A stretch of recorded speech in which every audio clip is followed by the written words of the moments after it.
Bonjour à tous. Vous écoutez actuellement les prédications de l'Arche de l'Éternel à Anvers, Église de Dieu en Belgique.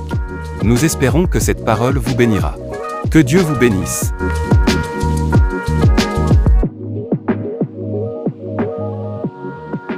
Alléluia! Merci Seigneur. Que Dieu vous bénisse, frères et sœurs. Ce matin, 1 Samuel, un passage bien connu. 1 Samuel chapitre 17. Ah, il y en a qui savent déjà, c'est David et Goliath. Mais écoute bien la parole de Dieu. 1 Samuel chapitre 17, nous ne prendrons que 2-3 versets. Les versets 31 à 33.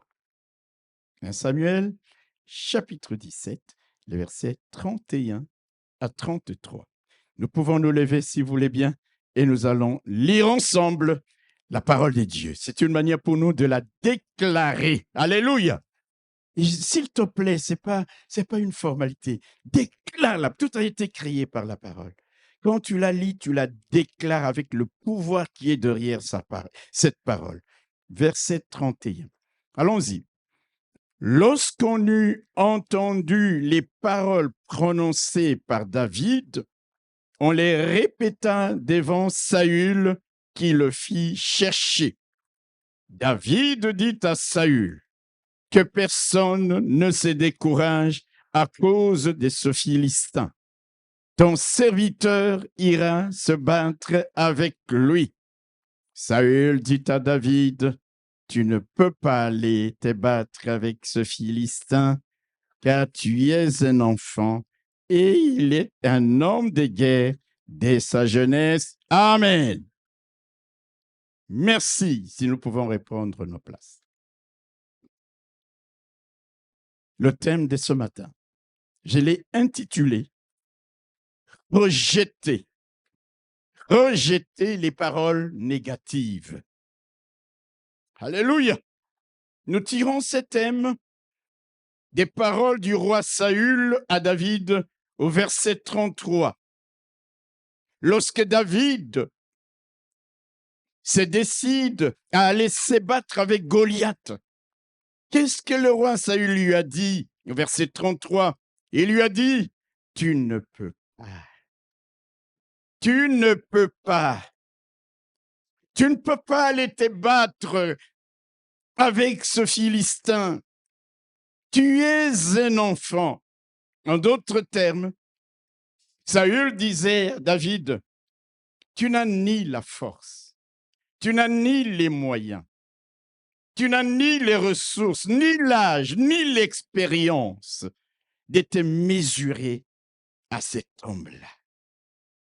En clair, le roi Saül disait à David, écoute mon fils, laisse tomber, n'ose même. Frères et sœurs, dans nos vies, face aux défis qui se présenteront à nous, face aux combats que nous aurons à mener, aux difficultés que nous devrions surmonter, nous entendrons souvent ces genres de paroles, ces genres de réflexions qui tendent à nous dire « Laisse tomber, ça ne sert à rien de se battre. » Tu es dans les épreuves, tu es face à un géant. Les gens qui sont autour de toi, ils regardent ce qui est en face de toi et ils te disent « Ça ne vaut pas la peine, laisse tomber. » Je suis venu dire à quelqu'un ce matin que lorsque tu entendras ces genres de réflexions, apprends à les rejeter. Apprends à les sortir de ton esprit car elles peuvent t'affaiblir, elles peuvent te décourager, elles peuvent limiter tes capacités d'action, elles peuvent inhiber le potentiel qui est en toi, elles peuvent t'enfermer dans les cartons de l'inaction. Laisse tomber. Ça ne vaut pas la peine. Rejette ce genre de paroles et de réflexions qui tendent à te présenter face à l'ennemi ou au combat de la vie comme un être faible. Ça sert à quoi? Regarde ces géants. Toute l'armée qui est ici depuis plusieurs jours recule, fouille. Et toi, Tu crois vraiment que tu peux te battre avec lui? Tu n'es qu'un enfant, un être faible. Oh, bien-aimé, tu entendras bien souvent des gens, des réflexions te présentent comme un être incapable, comme un être sans valeur. Alléluia! Il lui dit, tu es un enfant, mais Goliath est un homme de guerre. Tu es un simple petit berger, mais Goliath est un combattant expérimenté. Mon frère, ma sœur, nous entendrons souvent ce genre de réflexions. Mais je voudrais te dire qu'au lieu de marcher par la vue, la Bible nous appelle à marcher par la foi. Cette histoire de confrontation, il s'agit ici d'une confrontation directe, visible, physique entre David et Goliath.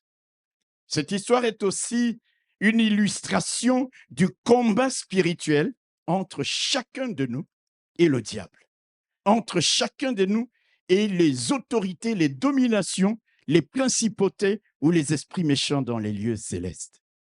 C'est pour cela, frères et sœurs, je voudrais dire à quelqu'un, si nous voulons être vainqueurs dans le combat spirituel, dans cette confrontation, il nous faut apprendre certaines leçons que nous révèle ce passage et bien d'autres encore que nous découvrirons dans les jours qui viendront si Dieu nous fait grâce.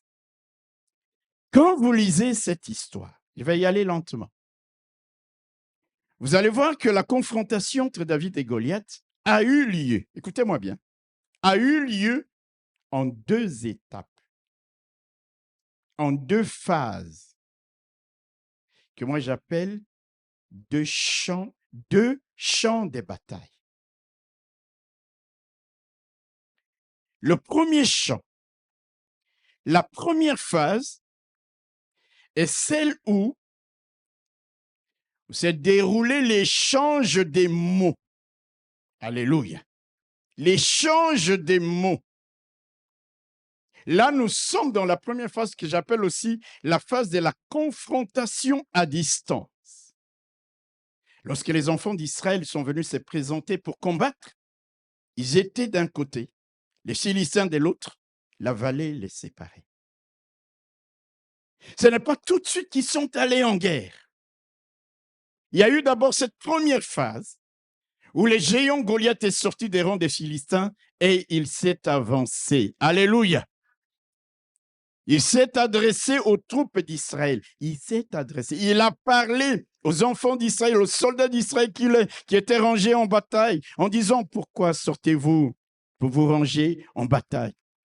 Ne suis-je pas le Philistin? Et n'êtes-vous pas des esclaves d'Ésaü? Choisissez un homme qui descende contre moi. S'il peut me battre et qu'il me tue, nous vous serons assujettis. Mais si je l'emporte sur lui et que je le tue, vous nous serez assujettis et vous nous servirez. La phase de la confrontation indirecte au travers de mots, des paroles. C'est la même chose lorsque finalement David va venir pour l'affronter.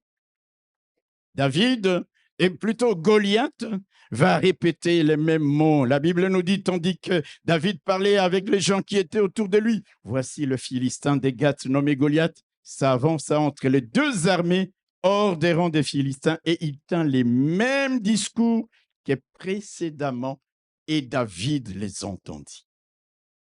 Première phase. Alléluia. Et la deuxième phase, le deuxième champ, est celle de la confrontation directe maintenant, où les armes vont parler. L'épée, la lance, le javelot, les pierres qu'avait choisi David, la fronde qu'il avait sur lui. Là, nous sommes dans les versets 48 à 51, où il est dit, aussitôt que les Philistins se mit en mouvement pour marcher au-devant de David, David courut sur les champs de bataille à la rencontre du Philistin. Il mit la main dans sa gibecière, il prit une pierre et la lança avec sa fronde. Il frappa le Philistin au front et la pierre s'enfonça dans le front du Philistin qui tomba le visage contre terre, ainsi avec une fronde et une pierre. Verset 51, il courut, il saisit l'épée et tua Goliath en lui coupant la tête. Remarquez bien. Première phase, c'est la phase d'échange des mots. Alléluia. Deuxième phase, c'est la phase de la confrontation directe où les armes parlent. Ce matin, je voudrais m'attarder sur le premier champ des batailles, sur la première phase de la confrontation, parce que bien souvent, on a toujours mis l'accent sur la deuxième phase, sur le deuxième champ, ce qui est bien, mais très peu de gens ne savent pas que l'issue du combat est bien souvent déterminée au niveau de la première phase. Alléluia! Au niveau de la première phase. Alors, qu'est-ce qui constitue le premier champ? Comme nous le montre le texte du jour, le premier champ, la première phase, est constitué de tout ce que nous entendons, de tout ce que nous voyons autour de notre situation. Alléluia! Tout ce que l'armée de Saül entendait, tout ce que l'armée de Saül voyait, tout ce que David voyait. Le combat n'est pas encore engagé, mais là, nous sommes dans la première phase. Et là, dans la première phase, il voit ce géant Goliath. Il voit son armement. Ils entendent sa voix qui tonne.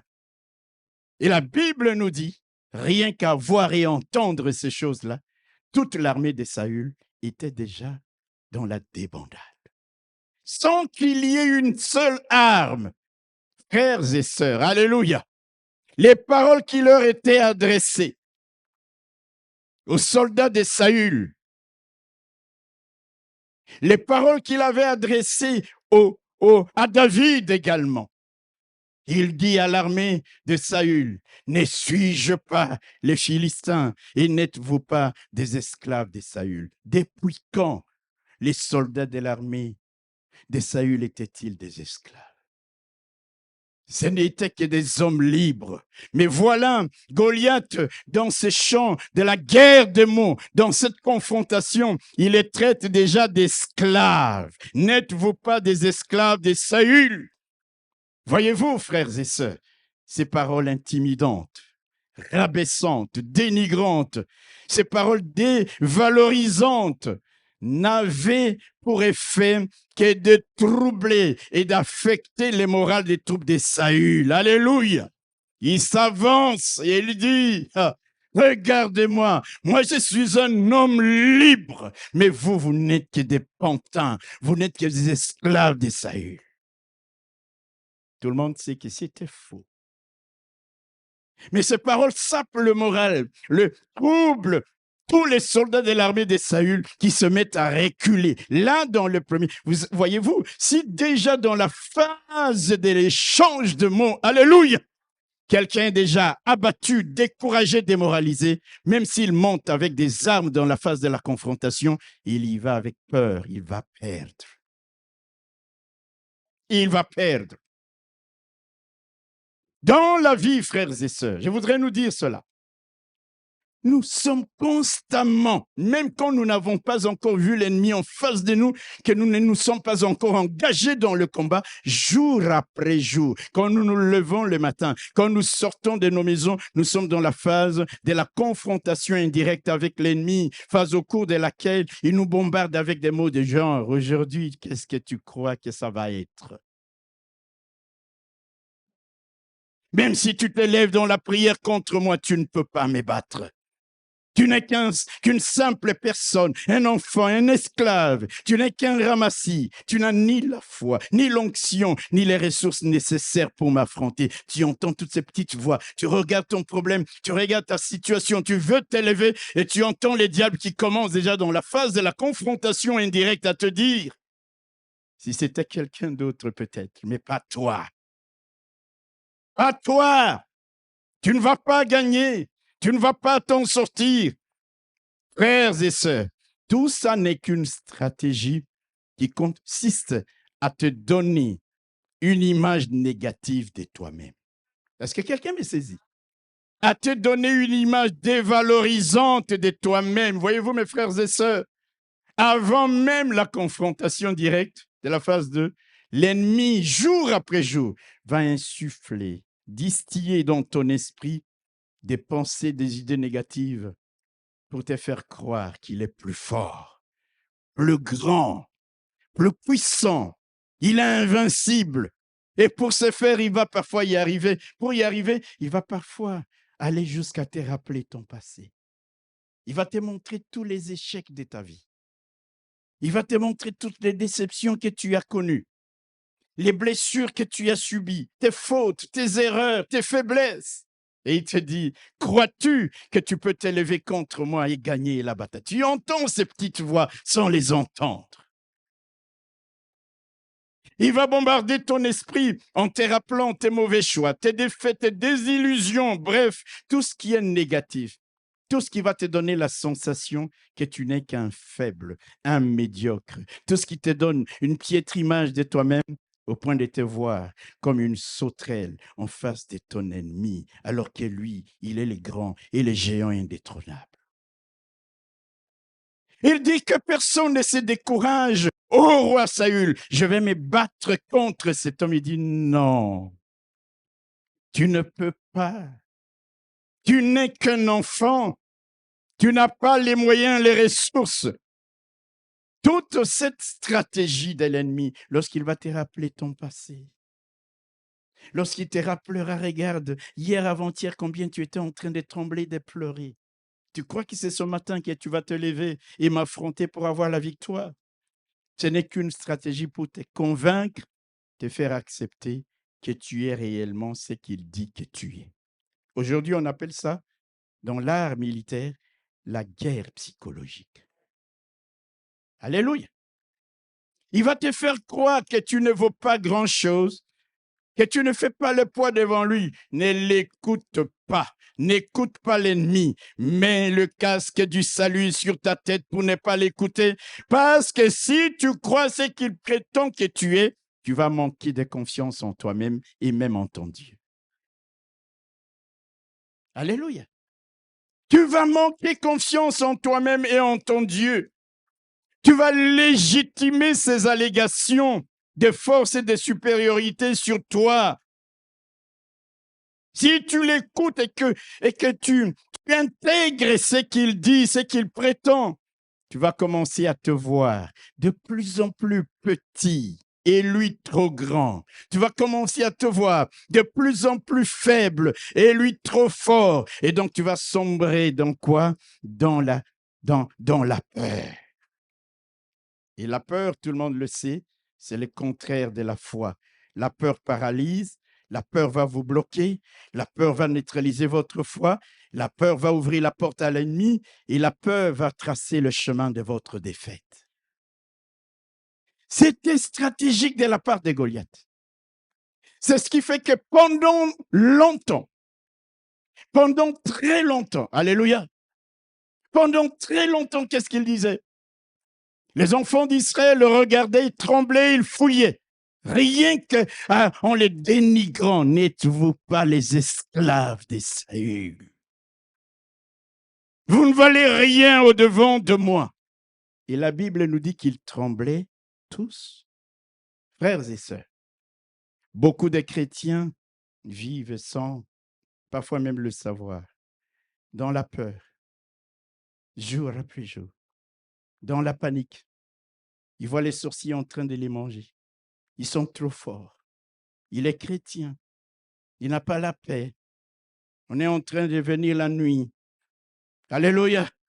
Pour lui tordre le cou. Il est dans les angoisses. Il est dans les sentiments constants de vulnérabilité. Et il veut parfois même se cacher. Mais où est-ce que tu vas te cacher que les esprits ne puissent te voir?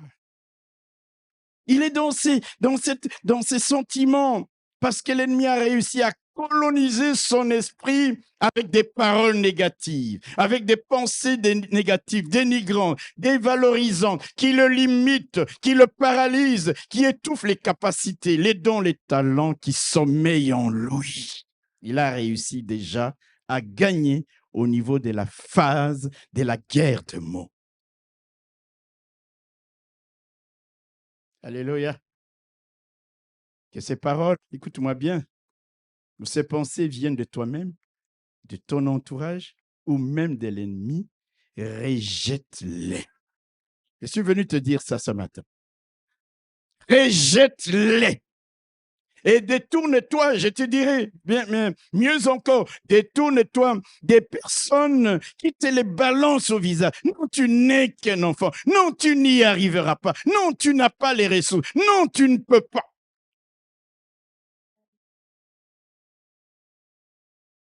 Rejette, refuse. L'apôtre Paul le dit encore mieux dans 2 Corinthiens chapitre 10. Il dit, nous renversons les raisonnements et toute hauteur qui s'élève contre la connaissance de Dieu et nous amenons toute pensée captive à l'obéissance de Christ. Les pensées captives, ce sont les pensées qui nous colonisent et qui nous tirent vers le bas, où on nous dit que nous sommes faibles, nous sommes minables, nous sommes médiocres, nous ne pouvons pas, nous ne sommes que des enfants. Il faut renverser les pensées captives. Il faut renverser les gens des raisonnements qui te fait voir au devant de l'ennemi comme quelqu'un de rien du tout. Alléluia! Renversons les raisonnements.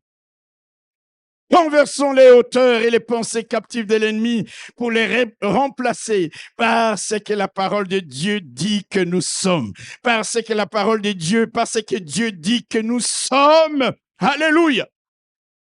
Parce que la parole de Dieu dit que Dieu peut faire avec toi, au travers de toi et pour toi. Lorsqu'il commence à y avoir un renouvellement de la pensée, un renouvellement de l'intelligence, même quand l'ennemi s'avance au devant de nous et commence à nous dire, tu ne peux pas me battre. Mon esprit est changé, révolutionné, transformé, parce que je ne l'écoute pas lui, j'écoute celui qui dit, Christ en vous, l'espérance de la gloire. J'écoute celui qui me dit, avec Christ, nous ferons des exploits. J'écoute celui qui me dit, alléluia. Je ne veux pas me laisser déjà battre au niveau de la phase préliminaire du combat proprement dit. Des gens qui marchent avec un sentiment de complexe toute leur vie. Ils ont peur tout le temps. Ils ont légitimé la force de l'ennemi, même en étant enfants de Dieu. Même quand il dit celui qui vit en moi est plus grand que celui qui vit dans le monde, c'est un slogan. Non, mais c'est la réalité. Est-ce que je parle à quelqu'un?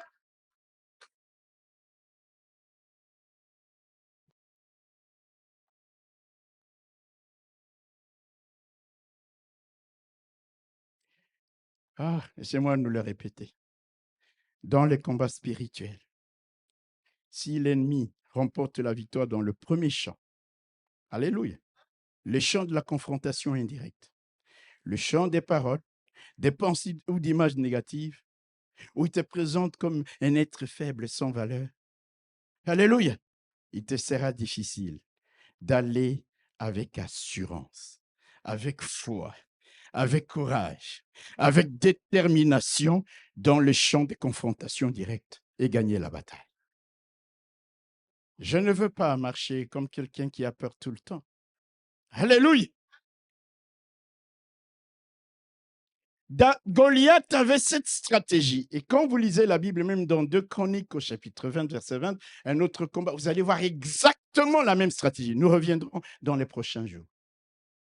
Quand vous lisez comment les gens venaient au devant de Néhémie, exactement la même stratégie. D'abord des paroles pour t'intimider, pour te faire peur, pour te donner une image négative, piètre de ta propre personne et te dire, tu ne peux pas. Le roi Saül, un jeune homme se présente, il le regarde, il était de bonne foi. Mais vous savez, il y a parfois aussi des choses qui viennent des personnes qui sont de bonne foi, mais qui ne vont pas toujours en harmonie avec la parole de Dieu.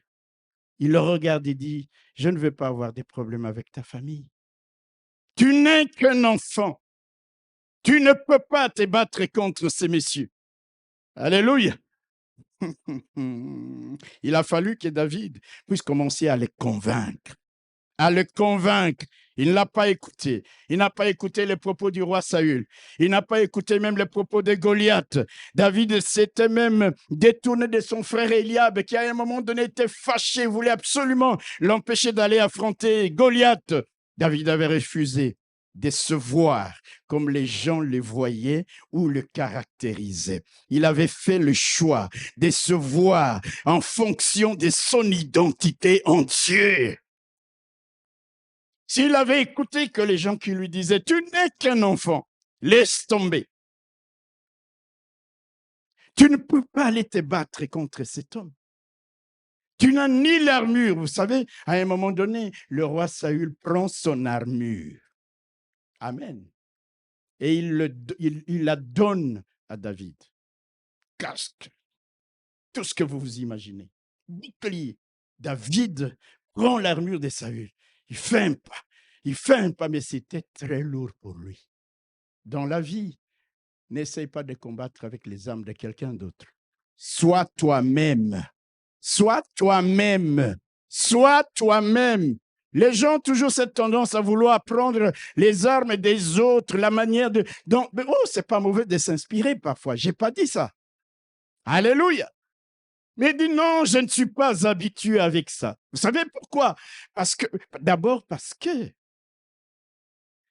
contrairement à Saül, qui avait confiance dans son armement, Goliath avait plutôt confiance en son Dieu. Quelqu'un n'a pas entendu ce que j'ai dit. Sinon, il allait dire un grand Amen.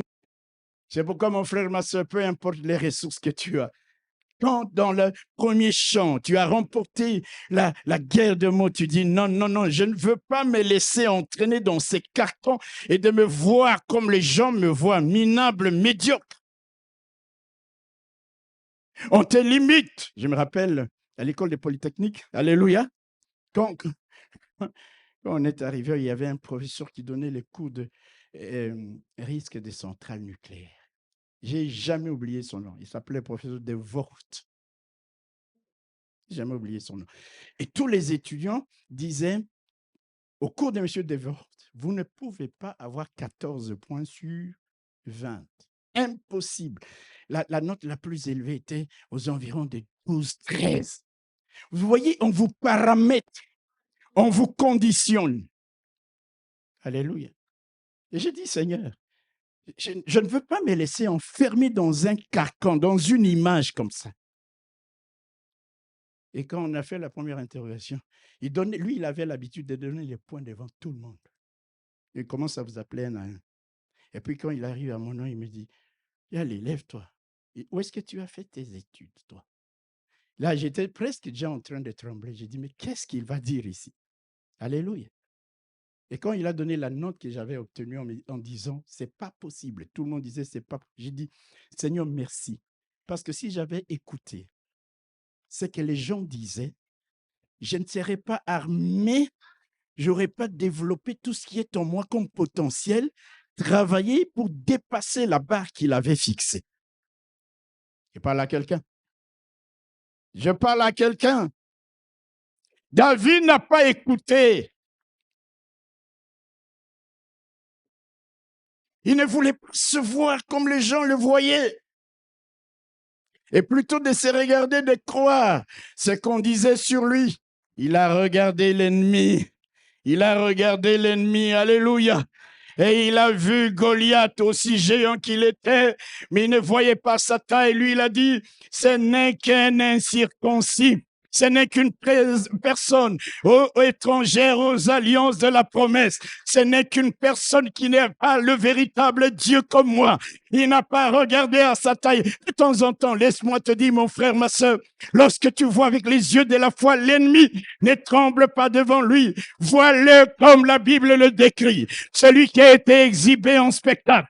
Celui qui a été cloué à la croix. Celui qui a été publiquement humilié. Et Jésus a triomphé de lui par la croix. Alors quand tu t'avances au devant de lui, tu ne le vois que comme un incirconcis. Tu ne vois pas les dégâts qu'il peut occasionner, mais tu vois la grandeur de celui qui l'a cloué à la croix.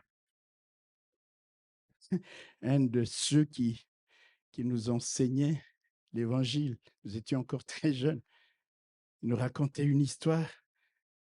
Il dit un jour, il sort de son quartier dans la rue et il voit, vous voyez les gens, des chefs coutumiers avec des plumes, avec des couleurs de toutes sortes. Alléluia. Alléluia. Il le regarde. Quand nous étions enfants, vous savez, moi j'ai grandi au village. Moi, je n'ai pas grandi en ville. En ville, c'est rare de voir des gens comme ça. Alléluia. Est-ce que vous avez vu à Kinshasa des gens comme ça? Nous, au village, on était confrontés. Alléluia. C'est pourquoi j'aime le village. Alléluia. Alors il sort et il voit ce type. Déjà, on nous disait, dès que tu vois, fouille. Et là, il dit, waouh, Seigneur de gloire, c'en est fini pour moi. Amen. Et puis l'Esprit, lui, il dit, l'Esprit me parle. Il dit là, d'abord, il a commencé par dire, oh, je n'ai pas prié avant de sortir. Il a commencé à prier. L'Esprit lui dit, mais écoute, ça c'est la prière de la peur. Vous savez, frères et sœurs, ton Dieu ne va pas te lâcher en pâture dans une situation comme ça parce que tu n'as pas prié. Il dit, démon, bouffez-le. En tout cas, ce n'est pas mon Dieu à moi. Mon Dieu à moi est Abba Père.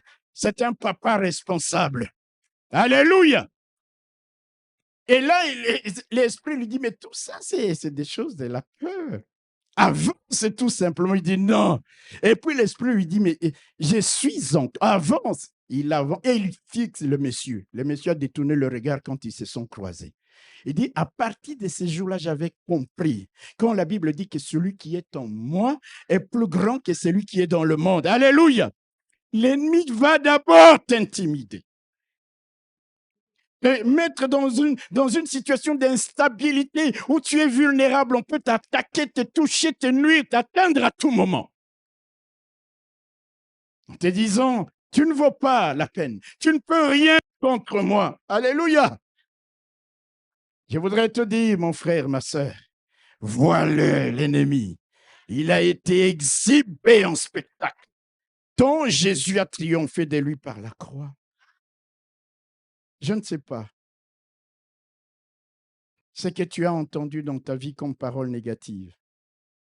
Je ne sais pas les gens des pensées et des raisonnements que l'ennemi a réussi à bétonner dans ton esprit.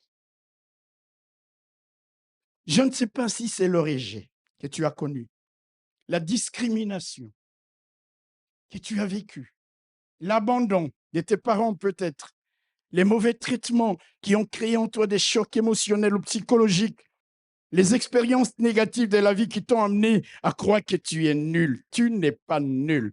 Parce que si ces expériences-là, oh, alléluia, avaient été plus fortes que toi, tu n'existerais plus. Ce qui ne t'a pas tué doit te rendre encore plus fort. Vous savez, il y a des gens qui vivent toute leur vie avec les expériences du passé sur lesquelles les diables viennent toujours leur rappeler, tu sais, toi, tu sais ce que tu as subi. Tu sais ce que tu es. Quand le diable viendra au-devant de toi avec ses discours, dis-lui, je ne connais pas cette personne. Je suis une nouvelle créature. Les choses anciennes sont passées. Alléluia. Je ne connais pas cette personne. Et tu veux démoraliser, à qui tu veux rappeler toutes les souffrances, le rejet, la discrimination, parfois dans la même famille. Les autres mangent à table et toi, tu es dans un petit coin. Les autres mangent de la viande et toi, tu n'as que le pondou. Il te rappelle toutes ces choses-là. Puis tu le regardes et tu lui dis, tu ne m'auras pas dans ces jeux-là. Tu ne m'auras pas dans ces jeux-là. Parce que moi, je vois les parcours que mon Dieu m'a fait faire jusqu'à arriver aujourd'hui. Je sais qu'il est avec moi. Alléluia! C'est la guerre des mots. Je ne sais pas, mon frère, ma soeur, quelles sont ces expériences négatives qui t'ont entraîné à croire que tu es nul, que tu es faible, que tu es un loser, un perdant, que tu es vulnérable, que tu n'as pas beaucoup de valeur. Je ne sais pas comment tu te vois, ce que tu dis que tu es, ou l'image que tu as de toi-même. Peu importe toutes ces choses, ce matin, Dieu te dit, rejette cette image dévalorisante. Rejette cette image que tu as de toi, sans verser dans l'orgueil, sans verser dans la présomption inconsidérée. Oh, rejette les effets négatifs ancrés dans ton esprit à la suite de ce que l'ennemi a réussi à introduire, a réussi à te rappeler. Ne l'écoute pas, rejette ce qu'il veut te faire croire et va combattre avec foi, avec foi, avec foi. Alléluia! On lui dit, écoute, jeune homme, tu n'es qu'un simple berger. Ce que j'aime chez David, c'est aussi son humilité. Je vais vous dire une chose. Si c'était toi et moi qui avons combattu contre le lion ou l'ours, tous les quartiers auraient été au courant. L'histoire aurait été connue de tous les pays. Vrai ou faux? Certains appellent ça témoignage. Il avait témoigné. Très bien, je n'ai pas dit que témoigner, c'est mauvais. Mais il était resté discret. Je crois que même ses frères ne savaient pas, ne connaissaient pas cet épisode-là. Alléluia. L'occasion maintenant se présente. Je sais que toi aussi, tu as une expérience qui peut convaincre d'autres à comprendre que tu n'es pas celui qu'ils croient que tu es, qui peut convaincre d'autres à te laisser aller te battre. Il y a des expériences. Je ne sais pas si chacun de nous ici n'a pas une expérience pour dire, mon ami, ne me vois pas comme un enfant. Ne me vois pas comme quelqu'un sans ressources. Attends, j'ai une histoire. Attends, je vais te raconter. Attends, je vais te dire. Alléluia. Il dit au roi, attends, sire, quand j'étais ce simple berger auquel tu fais allusion, le lion venait, l'ours venait. Alléluia. Alléluia. C'est pas cet incirconcis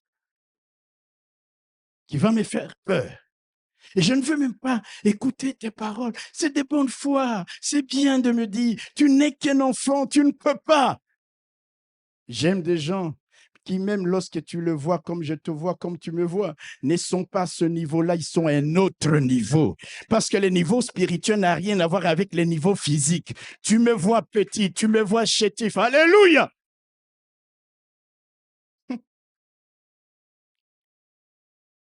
Ça me rappelle une histoire, je vous l'ai déjà racontée, non? Une fois, on était aux États-Unis, on avait invité les bishops à prier. Alléluia. Oh, les gens, c'était une grande conférence. Vous voyez les stades, les grands stades là. Oh, c'est rempli de gens, San Antonio, et puis nous tous là. Moi, j'étais vraiment tout petit avec. Vous voyez les Américains, hein? Alléluia. Et puis les gens commençaient à s'avancer. Et quand ils arrivaient devant moi, ils passaient comme ça. Et j'étais là. J'étais presque en train de me morfondre. Et puis à un moment donné, il y avait tellement de gens, il n'y avait plus moyen de faire autrement pour accélérer un peu. On était obligé de diriger les gens vers moi. Alléluia.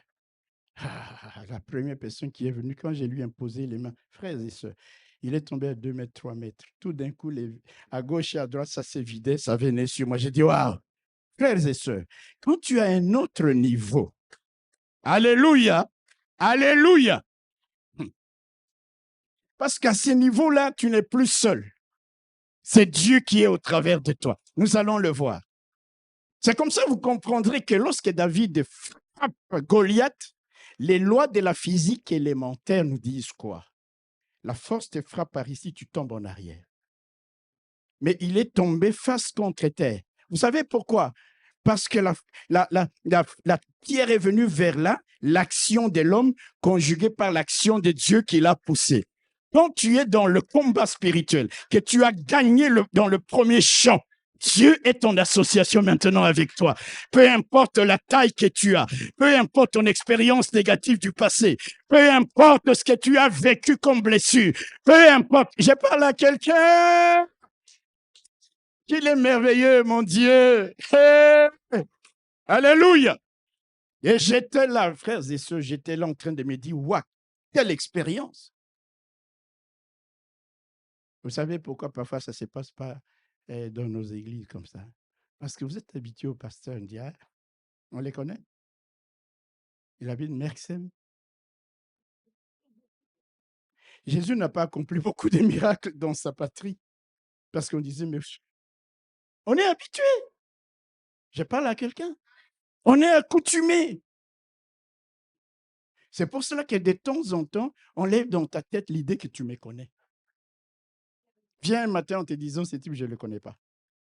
Ah, mais c'est difficile, vous allez me dire. Alléluia. David, le roi, lui dit, tu n'es qu'un enfant. Tu ne peux pas aller te battre. Rejette les effets négatifs, n'écoute pas l'ennemi.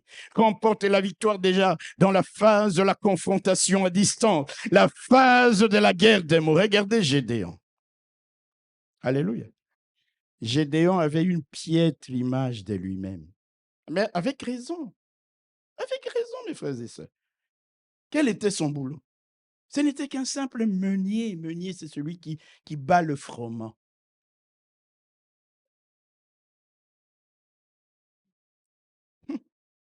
Dans son esprit et dans ses pensées, excusez-moi, il ne se voyait pas du tout à la hauteur d'affronter le Madianite qui venait ravager toutes les productions agricoles du pays d'Israël. Pendant des années,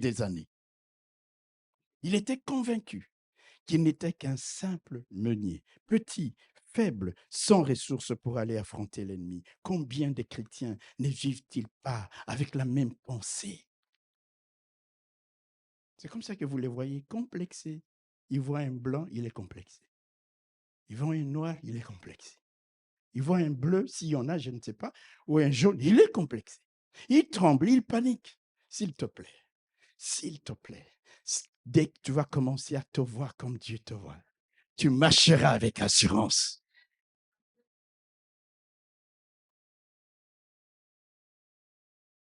Certains regardent la couleur de la peau et disent, ah, frères et sœurs, il faut que nous arrêtions de regarder la couleur de la peau.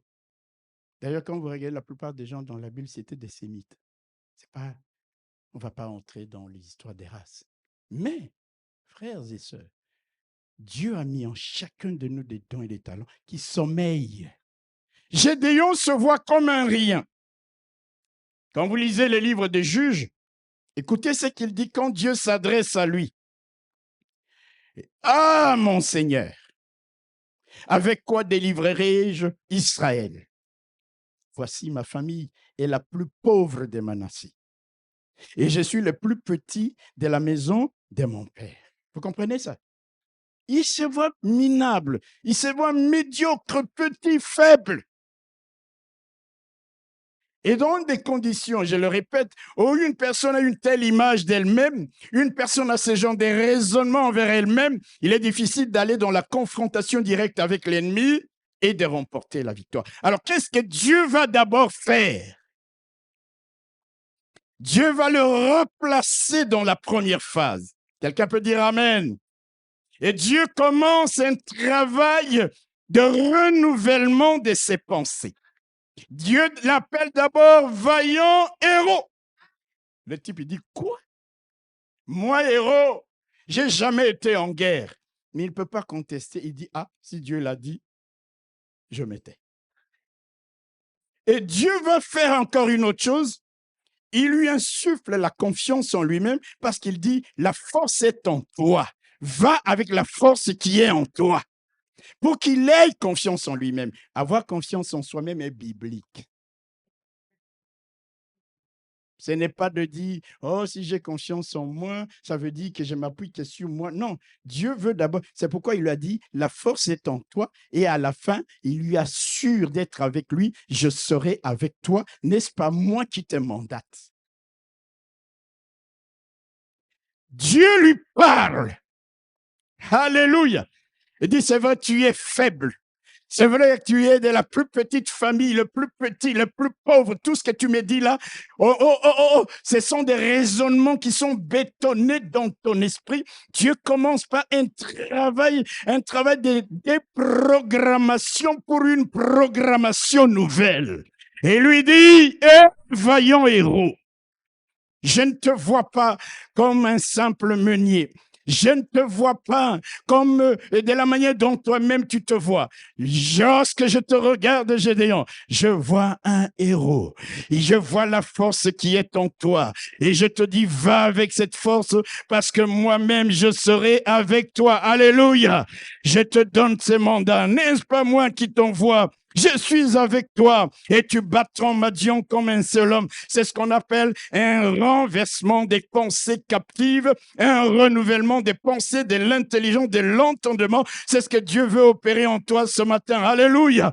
Alors qu'il te donne ce message, qu'il a donné à Gédéon, c'est pour que tu comprennes. Peu importe les caricatures que les gens ont faites de toi. Alléluia.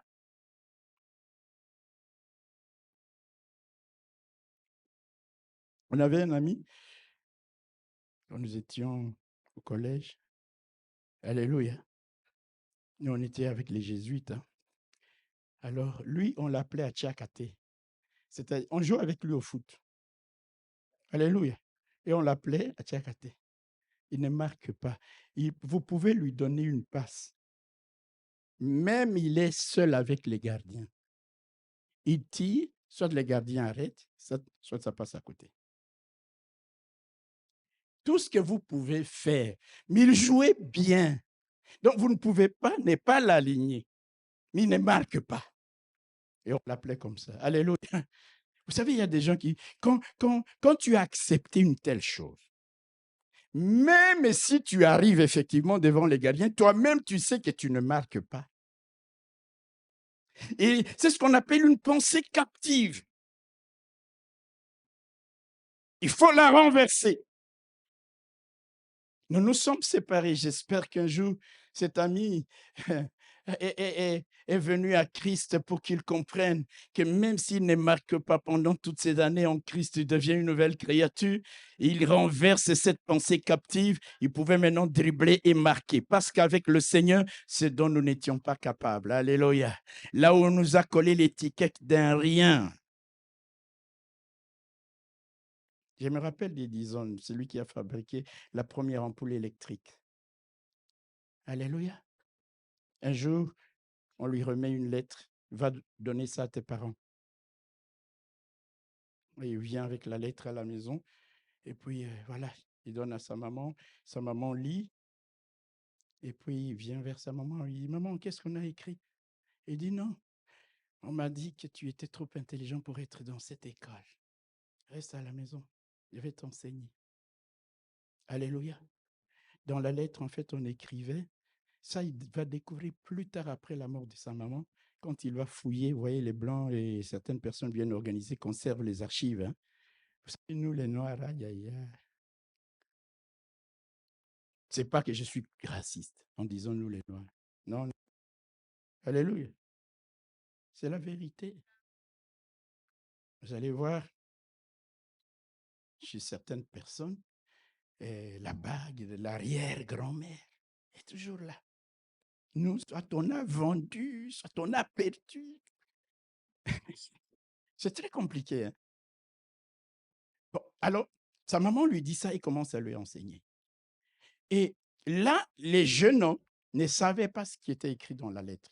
Il évolue, il fait des études brillantes. Après, il est devenu l'inventeur de pas mal de choses. On parle souvent de l'ampoule électrique, mais il a inventé énormément de choses. Sa mère décède un jour, il fouille et il trouve la lettre. Et dans la lettre, on avait écrit quoi? On avait écrit, Madame, nous sommes désolés, nous ne pouvons pas continuer à garder votre enfant ici à l'école. Son niveau est très faible, il est incapable et il sera incapable toujours. Si sa mère lui avait dit ça, ça allait être une pensée captive dans son esprit. Mais sa mère lui a dit autre chose.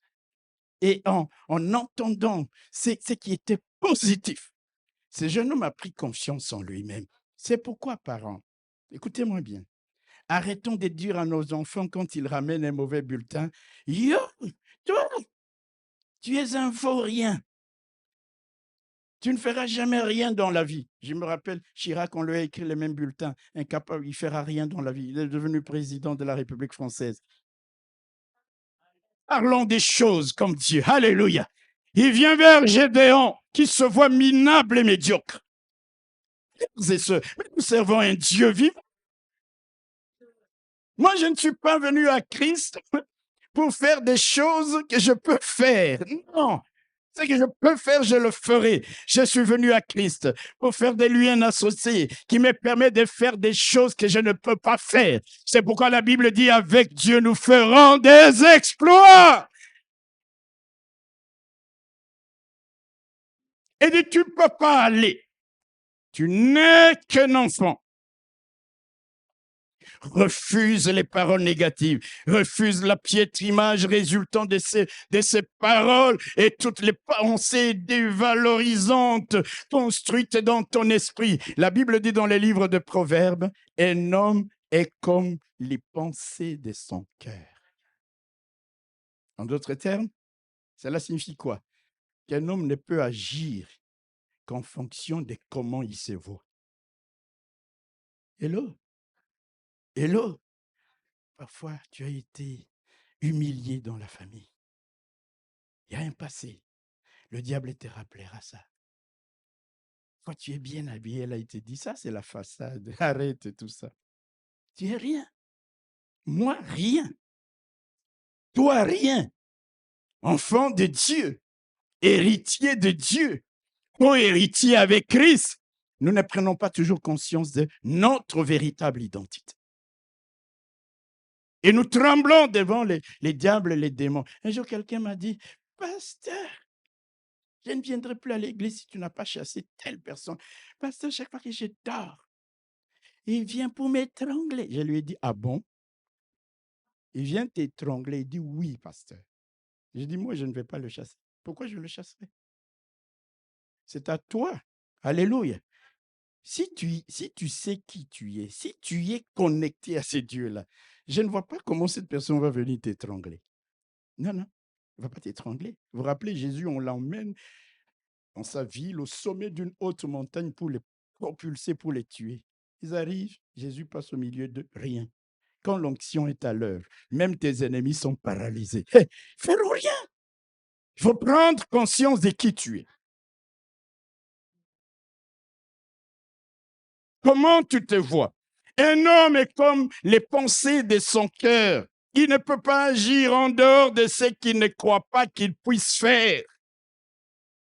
Ainsi, là où Goliath, Saül dit, tu ne peux pas, lève-toi et déclare, je puis tout par celui qui me fortifie. Dites un mot amen.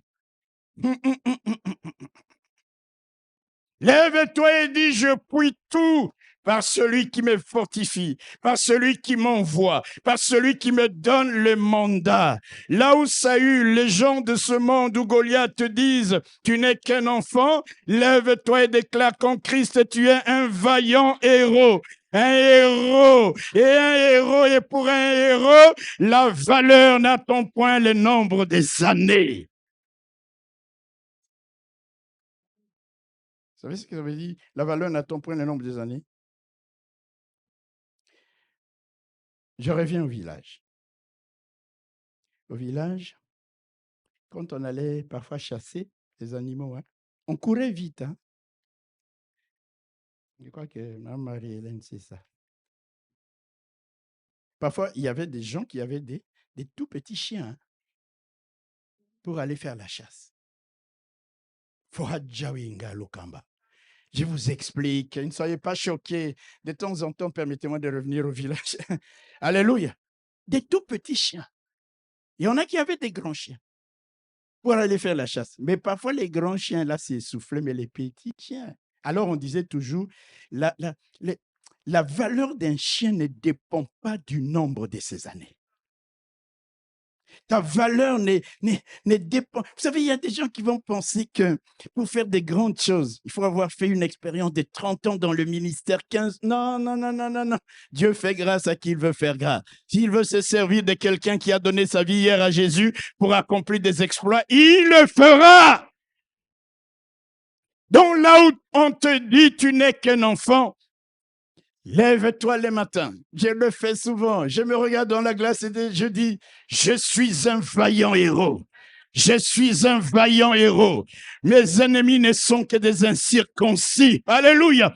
Étrangers aux alliances de Dieu, sans véritable Dieu. Lorsque je m'avance, c'est eux qui vont reculer. C'est pas à moi de reculer, parce que celui qui est en moi est plus grand que celui qui est en face de moi. Et ces gens-là n'ont pas le véritable Dieu. Lorsque Goliath, tous les gens viendront autour de toi pour te dire, tu es un esclave, lève-toi pour déclarer que Christ a brisé tes chaînes et les liens, qu'il a payé le prix de ton rachat. Tu es libre, il n'y a plus de condamnation pour toi. Tu peux t'avancer et agir avec l'autorité de celui qui t'a appelé. Frères et sœurs, c'est quel genre de chrétiens que nous sommes en train de trembler tout le temps? Si Goliath ou qui que ce soit te dit tu es faible et sans ressources, lève-toi et déclare comme le Seigneur, l'Esprit du Seigneur est sur moi. Il m'a oint, son onction et sa puissance agissent en moi. Je vais briser les chaînes, je vais briser les liens au nom de l'Éternel des armées. N'écoute pas ces paroles négatives. Quelqu'un vient et te dit, toi, tu n'es pas belle. Et qu'est-ce que ça veut dire? Tu dois t'aimer comme Dieu t'a créé. Et il y a une personne d'ailleurs qui ne peut craquer que pour toi. Non, vous n'avez pas dit amen. Ah bon, comme vous n'avez pas dit amen, je laisse tomber. Bon.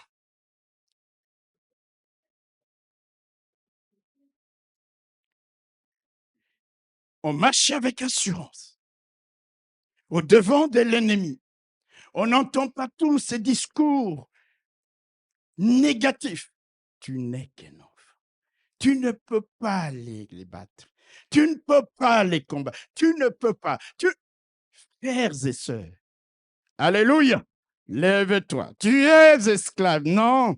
Lève-toi. Tu es sans ressources. Tu n'as pas d'armes. Oh, tu lui dis que j'ai reçu d'autres armes. Les armes avec lesquelles je combats ne sont pas charnelles par la vertu de Dieu. Elles sont puissantes pour renverser les forteresses, pour renverser les murailles, pour renverser les hauteurs. Alléluia. Même si ça paraît dérisoire, comme dans le cas de David. Vous imaginez. 5 pierres. J'ai déjà expliqué la signification des 5 pierres dans des messages passés. Alléluia. Il a pris 5 pierres, mais une seule a suffi. Une seule avait suffi. Il vise. Il vise. Un jour, je parlerai de ça. Comment il a pu l'atteindre directement? Spirituellement, Dieu a guidé. Alléluia. Vous savez, aujourd'hui, on parle des guidages laser. C'est un principe inventé par Dieu. Aujourd'hui, on parle des GPS. Quand les corbeaux venaient nourrir Élie, c'était de la géolocalisation. Il n'y a rien de nouveau, frères et sœurs. C'est pourquoi la Bible dit, hein, en fait, Dieu nous a créés pour créer. Celui qui cherche trouve. Nous, chercher qui trouve, c'est seulement chercher un mari ou une femme, tu trouves. C'est chercher, c'est dans la recherche également. Quand je vois dans nos pays les budgets qui sont alloués à la recherche scientifique, c'est scandaleux. Alors on va dire les Blancs sont plus intelligents que nous, les Chinois, les ceci. Frères et sœurs, Dieu nous a donné des mêmes talents, capacités et dons. C'est une question d'investissement. Donner au ministère de la recherche scientifique les moyens, qu'il engage les meilleurs professeurs. Alléluia! Ah, il y a des moments quand je regarde nos enfants qui finissent l'université, ils t'écrivent une lettre à chaque phrase. Il y a au moins une vingtaine de fautes d'orthographe, de syntaxe, de grammaire. Tu te dis, mais nous sommes où là? Je vais vous dire une chose négative. Quand je suis arrivé à l'école polytechnique, frères et sœurs, il y avait des machines que je n'avais jamais vues. Vous savez, dans des conditions comme ça, ce que tu fais, tu te mets un peu derrière. Tu regardes. Alléluia. Alléluia. Un jour, je prends mes étudiants de l'ULB, on devait aller en délégation pour aller visiter le bassin des charbons de la Roure. On allait à 1000 mètres dans le sol. On avait une petite combi de 7 personnes. J'avais emmené 7 étudiants. Et vous savez, les étudiants d'ici, hein, vous êtes avec eux comme des copains. Et alors, ils établissent un programme, on dit, de telle distance à telle distance, c'est un tel qui va conduire. Hein? Tel, ainsi de suite. Et puis moi aussi, j'étais sur la liste. Je ne savais même pas combien on met les démarreurs. Alléluia. Hey. Ah, frères et sœurs.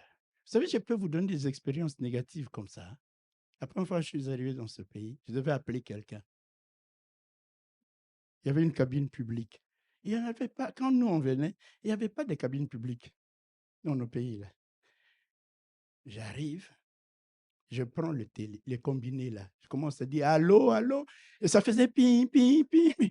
J'ai dit, mais les téléphones, ça ne marche pas. Là, c'est quelqu'un qui a fini l'université chez nous. Hein. Et il y a une trentaine d'années. Alléluia! Non, frères et sœurs. Non, non, non, non, non, non. Non, non, non. Ça, je ne vais pas m'attarder sur ces choses-là parce que c'est grave. Tu entres au labo, tu es derrière. Et oui, je n'ai pas fini l'histoire là de la voiture. Quand c'est arrivé mon tour, j'ai simulé la maladie. Parce que je ne savais pas qu'est-ce que j'allais faire. Leur dire que je ne sais pas conduire, ça allait être choquant. Ah, Seigneur! Et quelqu'un a déjà compris. Non, je vous raconterai ces choses en dehors en dehors de la chair. Alléluia! Ah, vous savez, vous étiez super, vous connaissiez tout. Ça, c'est autre chose. Ça, c'est autre chose pour vous. Mais quand tu commences à chercher, alléluia, à dire, mais pourquoi? Pourquoi est-ce que... Non, mais je dois y arriver aussi. Soyez déterminés. Alléluia. Soyez déterminés. Avec un faux permis que tu as eu là-bas, tu ne sais même pas comment on met la première vitesse. Non, mais l'auto-école.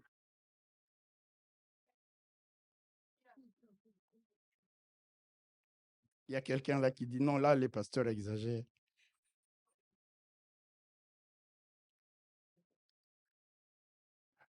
Les armes que tu as, même si tu n'as pas de ressources, sont puissantes par la vertu de Dieu. Annule les effets des paroles et des pensées négatives. Parfois, tu as été malmené, battu, les insultes sur ta personne, parfois de la part de ton mari ou de ton épouse, parce qu'il y a aussi des épouses qui maltraitent des hommes. Hein. Vous savez ça? On parle beaucoup des femmes battues, mais il y a aussi des hommes battus. Alléluia. Mon épouse le sait. On avait un frère. Un jour, je le vois venir à la maison. Frère Robert, frère Robert. J'ai dit, quoi? Il dit, alléluia, tu as fait un exploit. Je lui demande qu'est-ce qu'il a dit. J'ai réussi à battre ma femme, à la renverser. Parce que quand il se battait, la femme, et ce jour-là, il dit non, il a réussi. Je regarde, je dis, waouh, mes frères, le mariage n'est pas fait pour se battre. Il y a des hommes battus. Alors, si tu es une femme dans cette église, écoute-moi bien. Sois les gens des femmes dont la Bible dit, celui qui a trouvé une femme a trouvé le bonheur. Alléluia. Rends ton mari heureux. Écoute-le, respecte-le, honore-le. Alléluia. Parce que j'ai en Europe, oh, les pantalons, toi aussi. Quel pantalon? Dites amen et je continue. Oh, alors on lui a dit, tu ne peux pas. Tu n'es qu'un enfant. Tu n'es qu'un esclave. Il a rejeté toutes ces paroles. Alléluia. Toi aussi, rejette tout ce que tu as entendu, qui t'a emmené dans cet état où tu as construit une image tellement négative de toi-même, que tu as même honte de toi-même. Tu n'oses même pas te regarder dans une glace. Rejette ces choses aujourd'hui. Vis ta vie sur la base de ton identité en Christ. Vois-toi comme Dieu te voit. Vois-toi selon ce que Dieu dit que tu es. Va et affronte l'ennemi en ayant conscience de la force, des dons, des talents, de l'onction et de la puissance du Saint-Esprit qui agissent en toi. Et celui qui est avec toi, c'est celui dont la Bible dit l'Éternel règne, que la terre soit dans l'allégresse, que les îles nombreuses se réjouissent. Mon frère, ma soeur, parce que ton Dieu règne, ça veut dire qu'il contrôle tout, qu'il régule tout, qu'il domine sur tout, qu'il assujettit tout, qu'il accomplit tout, parce qu'il est le Tout-Puissant. Chasse la peur, chasse la tristesse, chasse les angoisses, les soucis, les inquiétudes, et va au-devant de tes ennemis avec l'assurance de les vaincre. Affronte n'importe quel défi avec l'assurance de le relever. Affronte n'importe quelle difficulté avec l'assurance de la surmonter, parce que ton Dieu créera toujours un passage, parce que ton Dieu sera avec toi. tu lanceras la pierre, mais lui sera derrière l'ennemi pour le pousser, afin que même contre les lois physiques, les choses se passent à la gloire de ton nom. Que ce message soit ton message en ce jour, que Dieu te donne de triompher, que Dieu te donne d'avancer avec assurance, que Dieu te donne de ne pas écouter les paroles négatives, que Dieu te donne de marcher la tête haute. La Bible dit, il est ma gloire, il relève ma tête. Je refuse de marcher les chines courbées. Je refuse de regarder vers le bas. Mon Dieu est ma gloire. Il est mon cabot. Il est mon poids lourd. Il relève ma tête. Je m'avance au devant de Goliath, des épreuves et des difficultés, même des choses que je ne maîtrise pas. Je sais que je peux compter sur mon Dieu. Que Dieu vous bénisse. Que Dieu vous bénisse. Que Dieu vous bénisse.